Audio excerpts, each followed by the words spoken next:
Architect बनना है वही डिसीजन ट्री, तो मेरे को नॉन मेड लेना पड़ेगा। नॉन मेड थोड़ा डिफिकल्ट था, एनी हाउ लोग नॉन मेड से कॉमर्स में शिफ्ट होते हैं, मैं कॉमर्स से आफ्टर 10 डेज नॉन मेड में शिफ्ट हुआ। बहुत बड़ा फेलियर हुआ, +1 में बड़े गंदे मार्क्स। ऐसा कोई दिन जब आप ऑफिस गए when you were working under someone जो बहुत डांट पड़ी जो याद रहा हमेशा?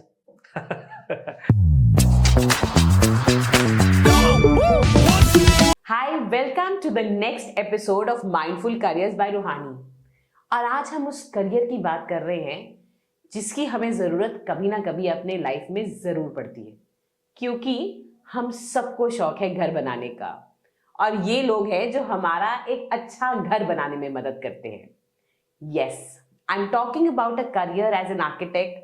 और आज के जो हमारे गेस्ट हैं वो 75 सिटीज, 24 स्टेट्स और 5 कंट्रीज में काम कर चुके हैं।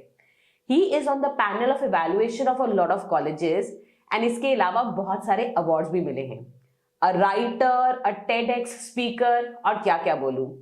Let's welcome our guest for today, architect Thakur Udayveer. Thank you so much. Thank you so much, Udayveer, to Thakur for agreeing to this. मतलब नहीं। मैं बहुत देर से चाहती थी ये करियर आपके साथ करना, it's my privilege. And I think I could not get better perspectives than you as well.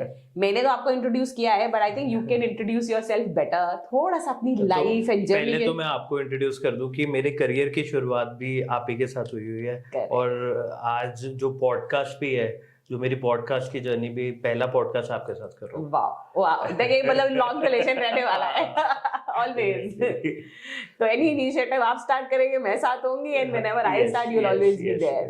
तो थोड़ा सा अपनी जर्नी के बारे में ठाकुर बताइए। तो मैं क्लास 6 में था, तो कुछ फैमिली प्रोजेक्ट के लिए दिल्ली में किसी आर्किटेक्ट से मिला, और उन्हीं के ऑफिस में मैंने स्केचिंग करके उनको उन्हीं का स्केच दिया।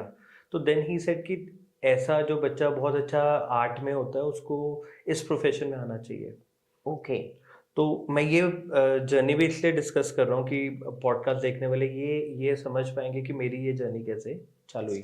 तो वहाँ पे उन्होंने बोला कि ये जो आर्ट है ये टेक्निकल आर्ट है, तो आप इसके लिए। मैं क्लास 6 में जब वापस गया, मैंने उनका बड़ा फैंसी ऑफिस और बड़ा अच्छा वर्क कल्चर देखा।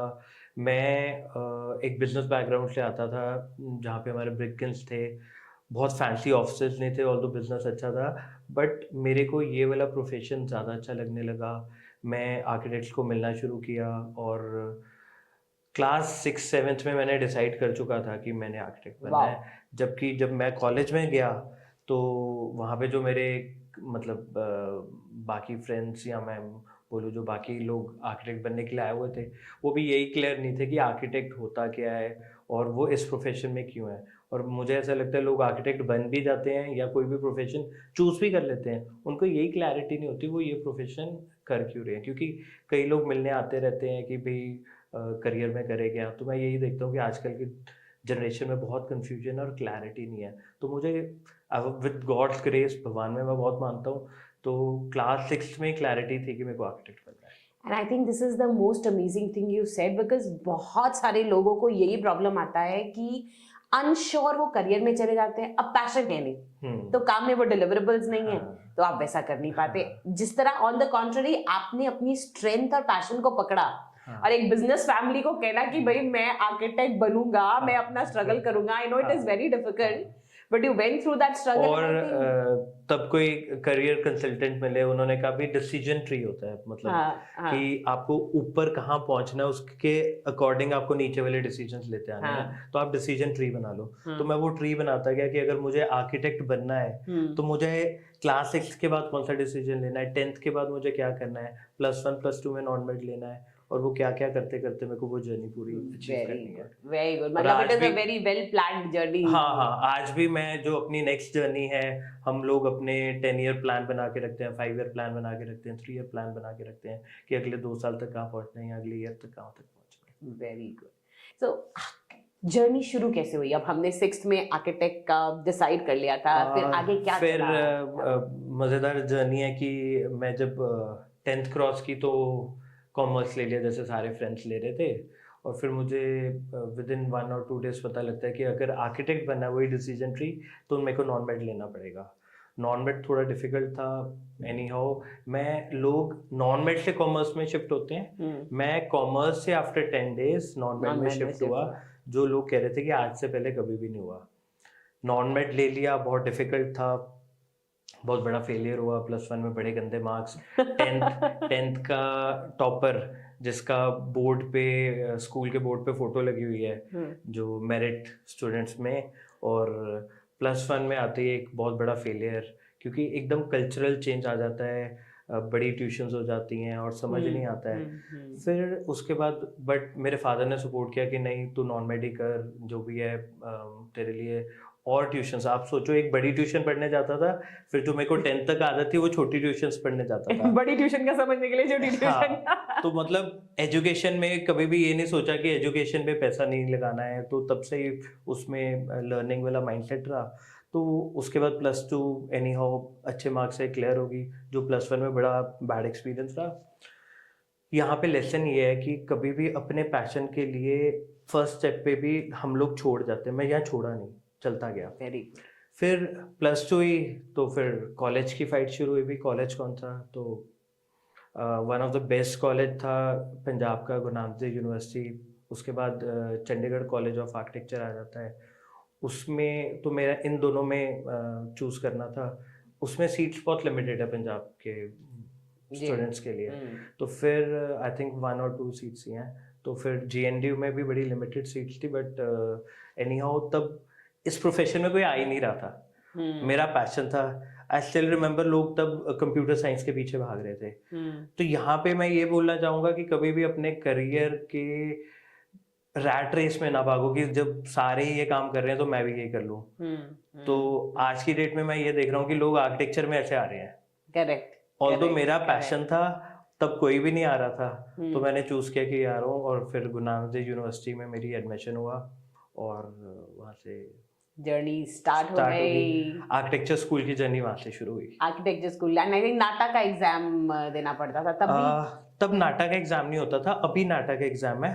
तब जो नॉन मेड का उसके बाद जो इंजीनियरिंग के एग्जाम्स होते थे उसके साथ एक एप्टीट्यूड टेस्ट होता था। ओके। तो वो एप्टीट्यूड टेस्ट में जो एप्लीकेशन देता था, उसका एप्टीट्यूड टेस्ट होने के बाद वो आर्किटेक्चर कॉलेजेस में एडमिशन ले सकते थे। फर्स्ट प्रोजेक्ट कैसा था, कैसे मिला? वेरी फर्स्ट प्रोजेक्ट बहुत अच्छा प्रोजेक्ट था। अभी वो तब वो एजुकेशन मिनिस्टर थे। अच्छा। और वो एडवाइज़र टू CM भी रहे पंजाब। तो उन्होंने मुझे 5th ईयर में फ़ोन किया कि जब मैं 3rd ईयर में था तो मैं वहाँ पे ट्रेनिंग कर रहा था दिल्ली में। तो जब मैं ट्रेनिंग पे था तब उनसे मिला, तो जब मैं उन्होंने अपना घर प्लान करना शुरू किया 5th ईयर में। ही कॉल्ड मी और ही सेड कि बेटा ऐसे ऐसे मैंने अपना प्रोजेक्ट करना है, तो ये चीफ आर्किटेक्ट पंजाब ने डिज़ाइन किया हुआ है, तो आप एक बार आके इसको देख लो, रिव्यू कर लो।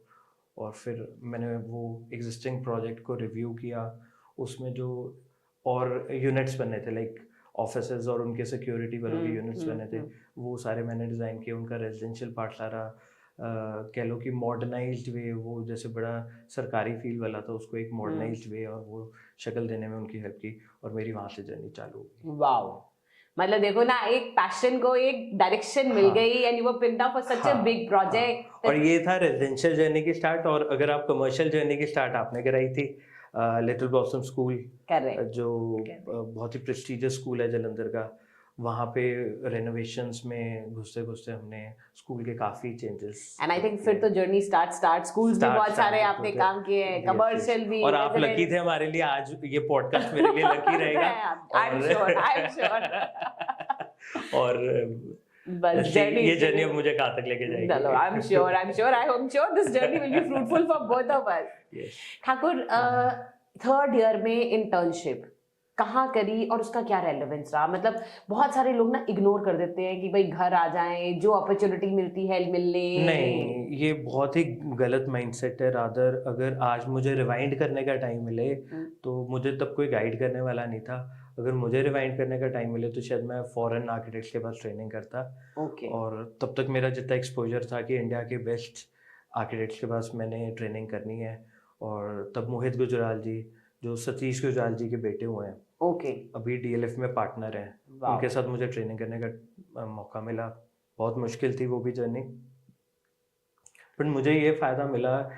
जनरली लोग क्या करते हैं कि अपने सिटी में ही ट्रेनिंग करनी है, हाँ, वहीं पे इंटर्नशिप्स करनी हाँ, है, हाँ, हाँ, बड़े एक्सपोजर्स में नहीं जाना, इजी रखना है अपने आप को। मैंने अपने आप को बहुत मुश्किल, और वो कहते हैं ना कि अगर लोहे को गर्म कर दो तो वो अच्छा ग्रिल हो जाता है, तो मैंने अपनी ग्रिलिंग बहुत की खुद ही।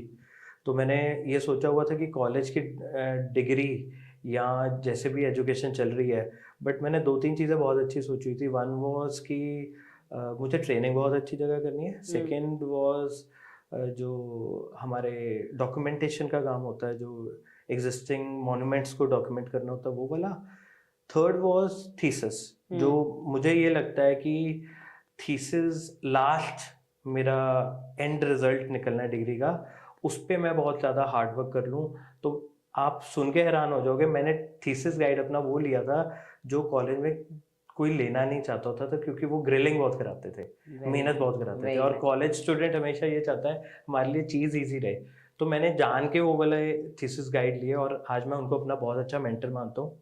और उनकी वजह से मेरे को बहुत कुछ सीखने को मिला, और जहाँ भी आज मैं पहुँचता हूँ, तो मुझे ये लगता है कि उनका भी एक बहुत इंपॉर्टेंट रोल है। And I think this is one learning that everybody should take forward, कि हम लोग ना इजी वे आउट लेके कहीं ना कहीं बहुत सारी लर्निंग मिस कर रहे हैं। एंड आज की जनरेशन में, आई एम सॉरी टू से, पर ये बहुत ही ज्यादा कॉमन प्रॉब्लम है, जो अगर हम डिफिकल्ट पाथ लेंगे और सीखेंगे तो आई एम श्योर हमारी ग्रोथ बहुत ज्यादा होगी। एंड आई एम श्योर आपने इसका मतलब बहुत अच्छा एग्जांपल दी। थीसिस में इतना कुछ सीखने को मिला, ट्रेनिंग में इतना बड़ा ऑफिस जहाँ पे 200 आर्किटेक्ट्स कर रहे हैं काम, और आज आपने मुझे इंट्रोड्यूस किया 5 कंट्रीज में काम कर रहा हूँ, उस ऑफिस की वजह से आज कर पा रहा हूँ, बिकॉज उन लोगों का काम अक्रॉस द ग्लोब चल रहा था। तो मुझे ये लर्निंग हुई कि अगर ड्राइंग्स डिटेल में हैं और हम अच्छा काम करते हैं, तो हम बहुत दूर तक जा सकते हैं, और मतलब फॉरेन कंट्रीज तक भी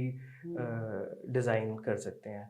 इसमें भी मैं अगर बोलूँ तो एक मेरी स्ट्रॉन्ग मैनिफेस्टेशन का रोल था, क्योंकि वो एक सिंगर है, पंजाबी सिंगर सरताज, अगर आपने सुना तो ही यूज्ड टू से, इक्को ही तमन्ना शायर दी सरहद तो पार भी गाइए। तो जब मैं वो गाना सुनता होता था तो मैं कहता होता था, इक्को ही तमन्ना ठाकुर की, सरहद तो पार भी डिजाइन कर रही है। और फिर वहां से जर्नी चालू होगी, मैनिफेस्टेशन रंग लाई। One of our project waterfall house, it got viral across the globe, लोगों ने उसको देखा, 87 लाख व्यूज हैं उस वीडियो पे। तो मुझे अक्रॉस द ग्लोब से, ऑल्दो पहली कॉल हमारी नेबरिंग कंट्री से आई, बट फिर कई कॉल्स आती गई। अभी हम कनाडा में भी काम कर रहे हैं, एक बैलीज करके बड़ी छोटी कंट्री है मैक्सिको हाईवे पे, वहाँ पे भी काम कर रहे हैं। Very nice. मतलब मैनिफेस्टेशन मैं बड़ी बार सुन रही हूँ, मैनिफेस्टेशन के you are like a firm believer, तो how has manifestation helped you? Manifestation अगर हम बोले ना, तो हमारे आज ये एक मॉडर्न टर्म हो गई है वैसे, और फैशनेबल टर्म हो गई है। Correct correct. बट अगर बिलीव मी, मैनिफेस्टेशन हमारे कल्चर में हमें पेरेंट्स ने बचपन से सिखाई है। तो जब मैं स्कूल जाता होता था, आई स्टिल रिमेम्बर कि मैं रास्ते में पहले गुरुद्वारा मत्था टेकता था, फिर मंदिर मत्था टेकता था, और फिर मैं स्कूल जाता होता था। तो ये हमारे कल्चर में था। अब आज मैनिफेस्टेशन, अगर आपने सीक्रेट बुक पढ़ी हो तो मैंने सीक्रेट पढ़ी, तो उससे मेरे को ये रियलाइज हुआ कि ये फॉरेनर्स ने इसको मैनिफेस्टेशन नाम दे दिया, बट हमारे कल्चर में आप बोलो तो जैसे सरस्वती मुंह पे बैठती है, लोग कहते हैं। तो मैनिफेस्टेशन मीन्स कि आप कुछ अपने लिए अच्छा सोचो, पॉजिटिव सोचो, स्ट्रॉन्ग सोचो, और वो सब हो जाएगा। और मेरे साथ ये मेरी लाइफ में बहुत जगह हुआ है, और मैं अभी भी मैनिफेस्ट करता हूँ कि मैं वर्ल्ड का one of the best architect बनूंगा, और मैं बोल रहा हूँ, बिलीव कर रहा हूँ, तो एक दिन वो हो ही जाएगा।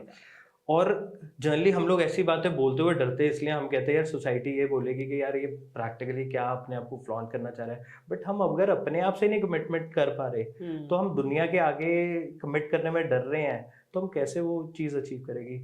मैनिफेस्टेशन में अगर बात करूँ तो मैं जब डिज़ाइन करता होता था अपने करियर के स्टार्टिंग में, तो मैं अच्छी बुक्स अपने साथ रखता था। और आई स्टिल रिमेंबर कि रात को 3-3 4-4 बजे तक डिज़ाइन करना और वो बुक्स साइड टेबल पे रख के सो जाना। कई बार तो साइड पे भी बुक्स पड़ी रहती थी, तो सो और इतनी जगह बना लेनी कि मैं सो जाऊं। तो जब मैं वहाँ पे सोने लगता था तो मैं ये देखता था कि यार ये बुक्स पे फोटोज जिन प्रोजेक्ट्स की है, मेरे प्रोजेक्ट्स कब इन बुक्स के ऊपर छपेंगे।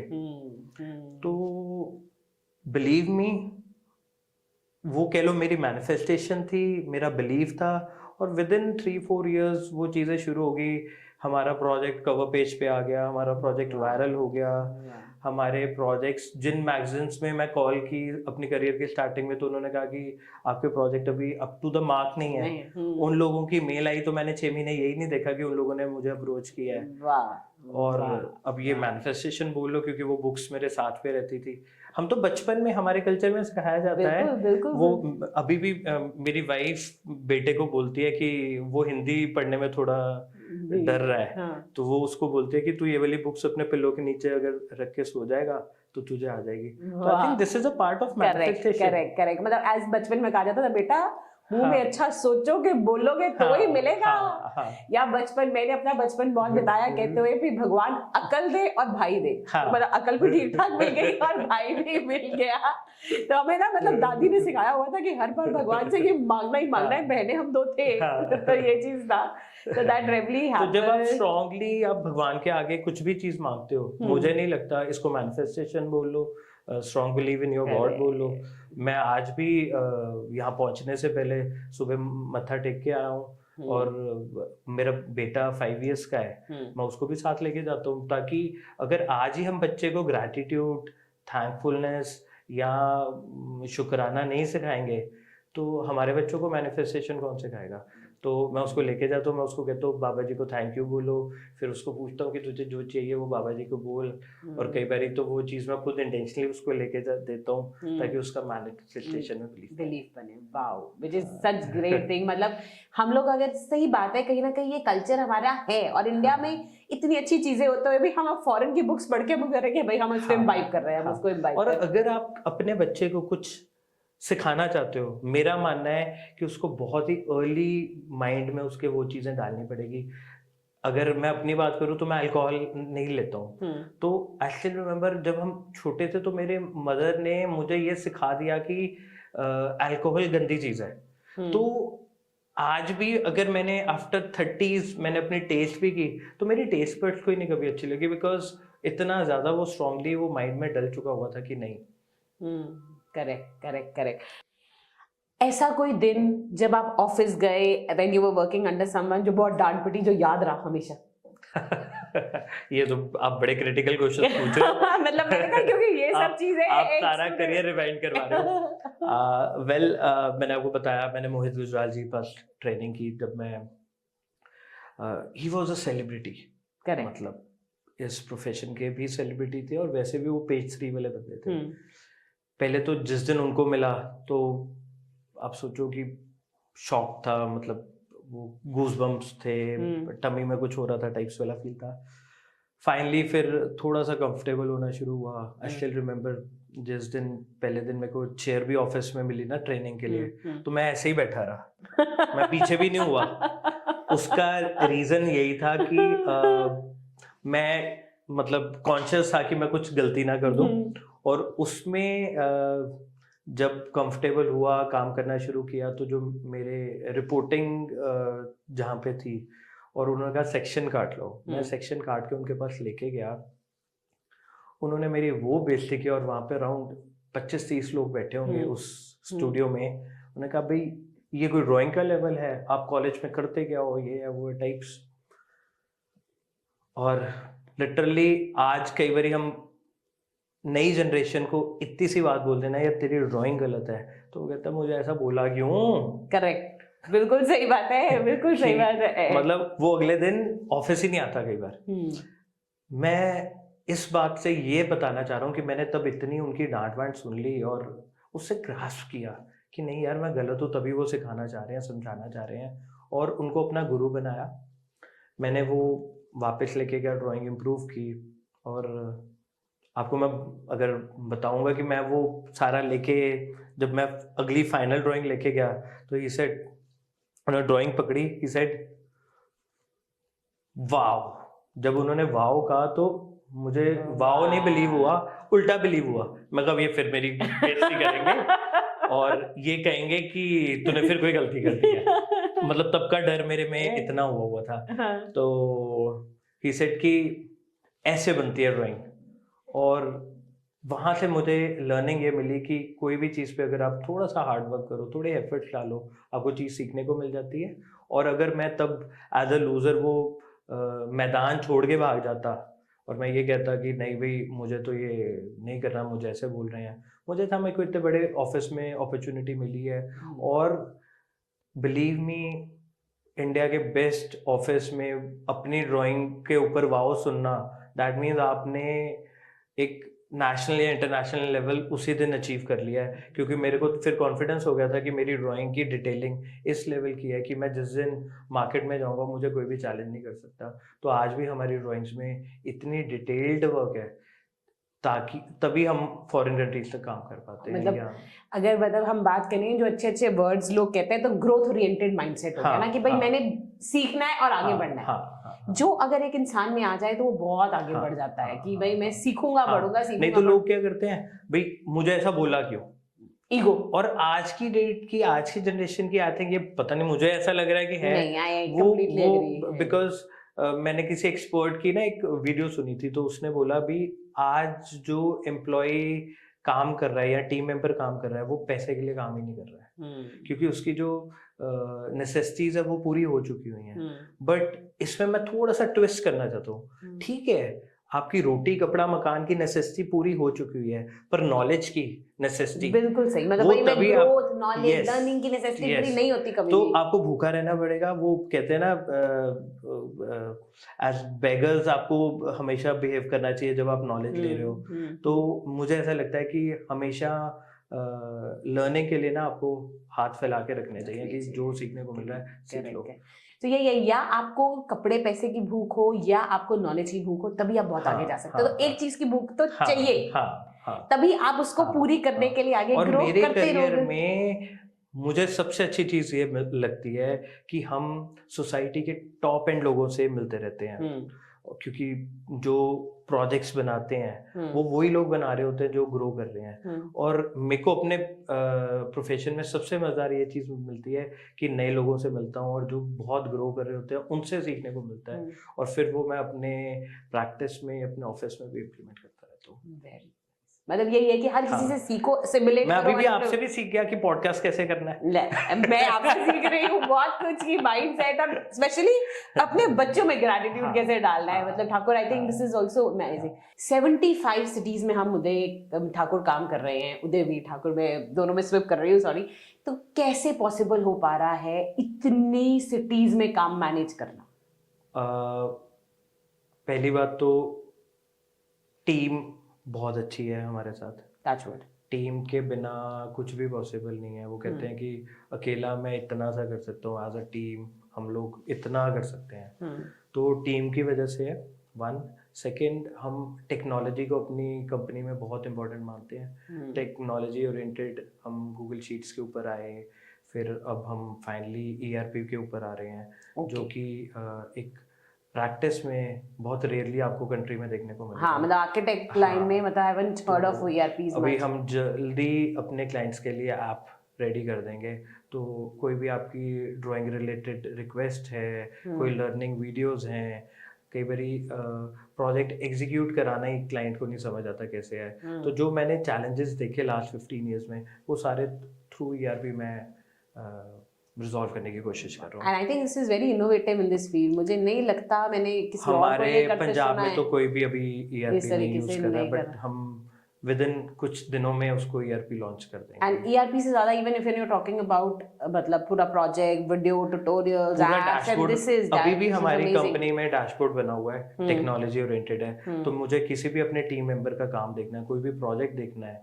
लास्ट रिक्वेस्ट कब डली है, प्रॉपर कस्टमर केयर है, प्रोजेक्ट कोऑर्डिनेटर है हर प्रोजेक्ट पे जो क्लाइंट का ध्यान रखता है। तो हमें क्लाइंट ओरिएंटेड सोचना पड़ेगा। और क्लाइंट को खुश कैसे किया जाए, ये सबसे बड़ा मुश्किल क्वेश्चन है कि how to keep your client satisfied, because तभी अगला काम मिलना है।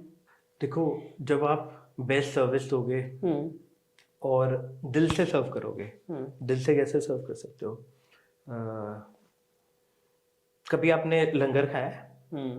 तो लंगर आपको बहुत स्वाद लगता है जनरली, क्यों?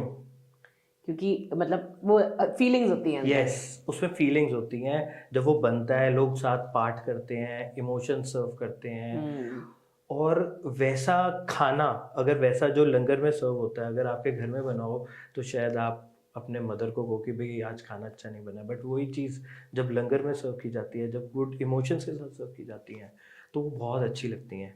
तो मेरा ये मानना है कि जब भी हम अपने क्लाइंट ओरिएंटेड, हम ये सोचेंगे कि ये क्लाइंट नहीं, मैं इसकी जगह हूँ तो क्या होगा।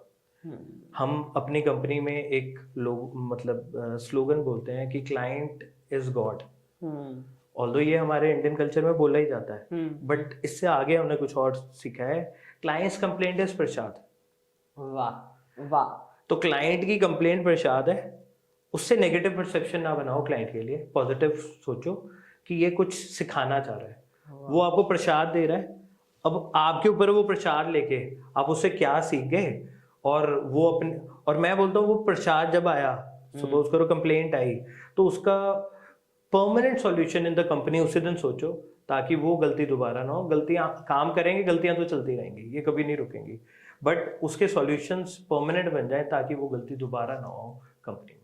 मतलब एक चीज जो मैं बहुत सीख रही हूँ इधर इज अ पॉजिटिव माइंडसेट, कि एक कंप्लेंट को पॉजिटिवली लेके और उसका लॉन्ग टर्म सोल्यूशन निकालना। भाई मतलब काम चलाओ, काम करके उसको सॉर्ट नहीं करना। और ये आई थिंक हर करियर में सक्सेसफुल होने के लिए बहुत ज्यादा जरूरी है, which I think is a big learning. मतलब ठाकुर इतनी एज पे इतने सारे एक्सपीरियंसेस, इतने सारे perspectives, I think this is a great learning experience and I am sure मेरे ऑडियंस भी बहुत सीखेगी, एक माइंडसेट सीखेगी, एक ग्रोथ ओरिएंटेड। मतलब सिर्फ आर्किटेक्ट करियर वाले नहीं, anybody who wants to make a career, there is so much to learn from you. उसका यही रीजन है, जहाँ जहाँ से कुछ सीखने को मिलता है, वो 3 इडियट्स में कहता है ना, जहाँ उनकी क्लास में पढ़ने को मिले वहाँ जाके पढ़ना बैठ जाओ। तो आज भी कहीं भी मेरे को कुछ सीखने को मिलता है तो मैं भाग के चला जाता हूँ, ताकि कुछ ना कुछ तो लर्निंग होगी। तो मैं बहुत ग्लैड हूँ कि मैंने आपको बुलाया, मुझे सीखने को बहुत कुछ मिल गया इस बहाने। Thank you so much.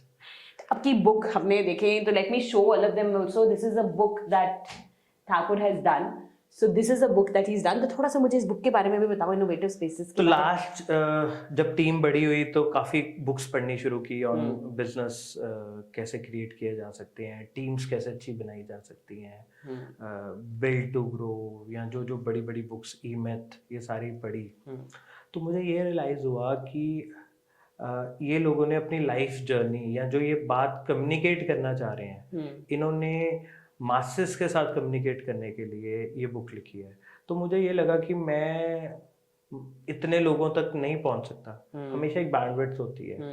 तो जो मेरे आइडियाज़ हैं, मेरा थॉट प्रोसेस है, वो मैक्सिमम लोगों की हेल्प कर सके, तो मैंने ये बुक लिखी जिसमें मैंने 34 आइडियाज़ शेयर किए कि कैसे आपके प्रोजेक्ट इनोवेटिव बन सकते हैं।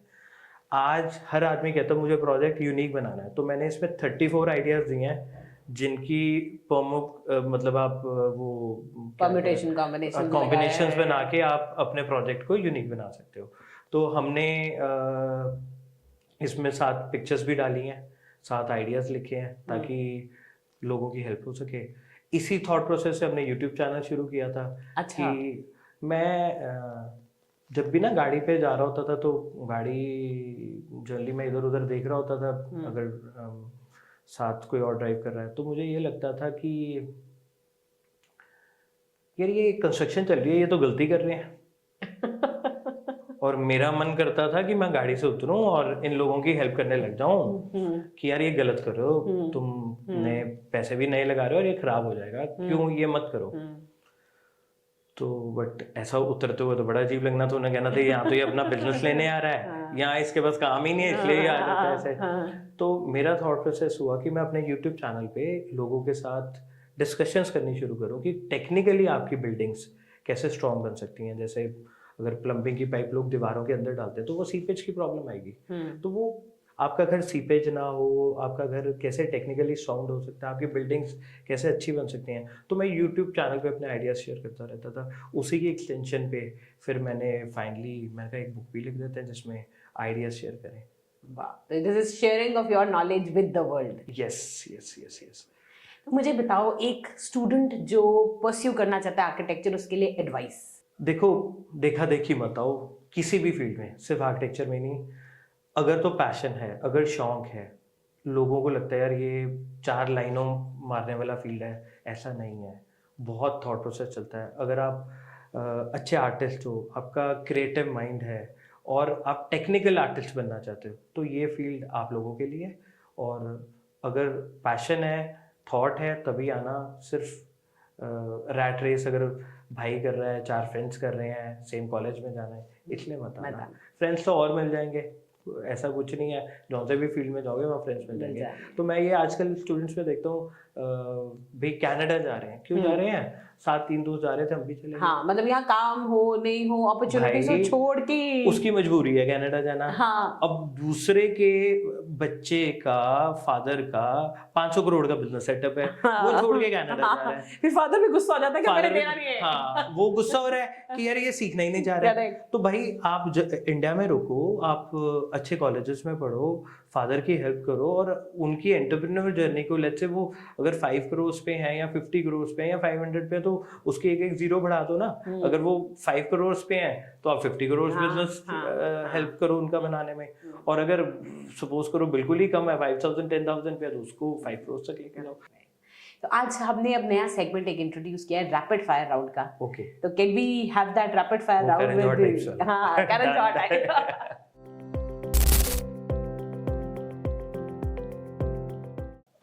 So here are the few questions, quick, whatever comes to your mind. तो हैम्पर रेडी है मेरा? हैम्पर रेडी है। Hamper of screen. Architect's life in 3 words.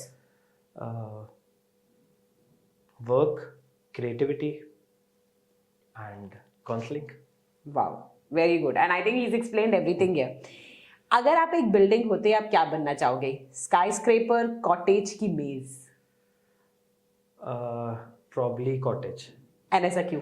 ज़्यादा रोमांटिक होता है, तो मुझे ऐसा लगता है कि वो ग्रीनरी के अंदर मैं रहना ज़्यादा पसंद करता हूँ। और कॉटेज में लोगों की जो पॉजिटिव और पर्सनल इमोशन सबसे ज़्यादा फीलिंग ज़्यादा है। जो स्काईस्क्रेपर है, that is more of money oriented, corporate और वो सब। मतलब आपकी क्रिएटिविटी कॉटेज ज़्यादा इनकम और कॉटेज में इमोशंस है ना, माँ भी वहीं रहेगी, बाप भी वहीं रहेगा, वाइफ भी वहीं रहेगी, बच्चे भी वहीं रहेंगे। तो जहाँ पे वो फीलिंग्स अच्छी होंगी, अपने आप चीज़ें अपने आप ग्रो कर जाएंगी, स्काईस्क्रेपर बन जाएंगे।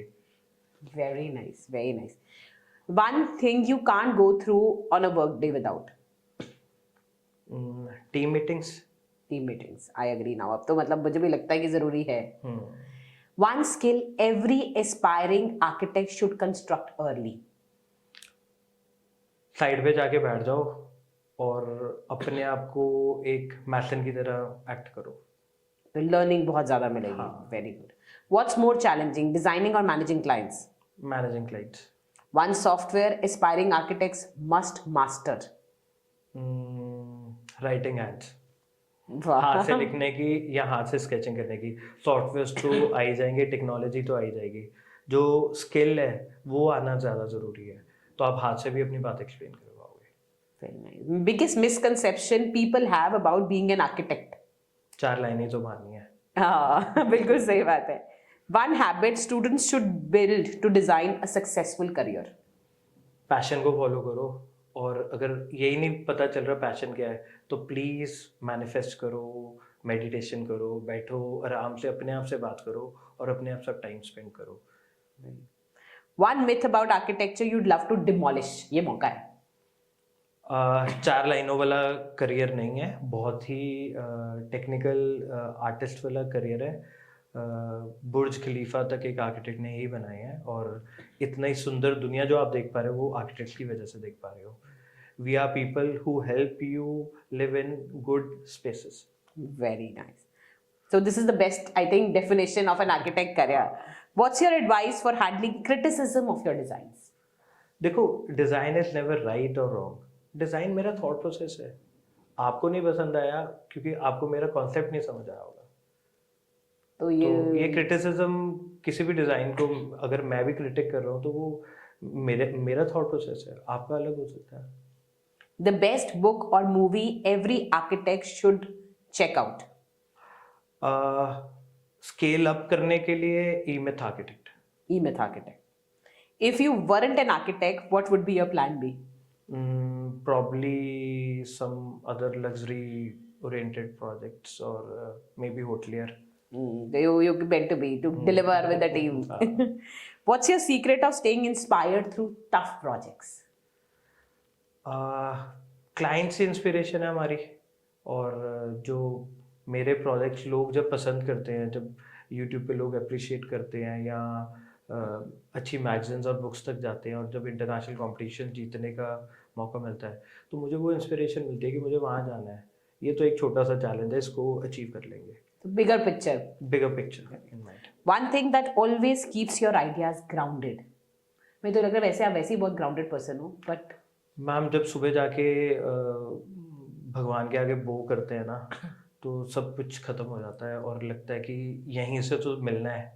तो जब सुबह मैनिफेस्ट कर रहा होता हूँ, जब भगवान को के आगे भीख मांग रहा होता हूँ, तो वो सब ग्राउंड हो जाता है कि यार मांग तो यहीं से रहा हूँ। वाह वाह वाह, I think it has been an amazing discussion Thakur, and इतना कुछ सीखा है हमने, इतनी चीजें बात की है। कुछ जो मैंने मिस किया हो आपको लगता है?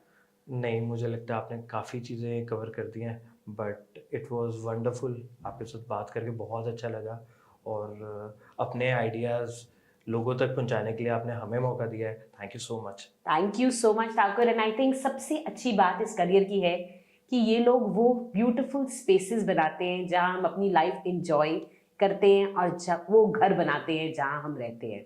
तो it is a pretty interesting career, और इस करियर में आप कैसे सक्सेसफुल हो सकते हैं, I have a live example before you. इससे ज़्यादा मैं आपको नहीं बता सकती थी। तो I hope you like this podcast. Leave a comment below if is anything you'd like us to cover, and अपने रिएक्शंस भी देते रहिए guys. Thank you so much.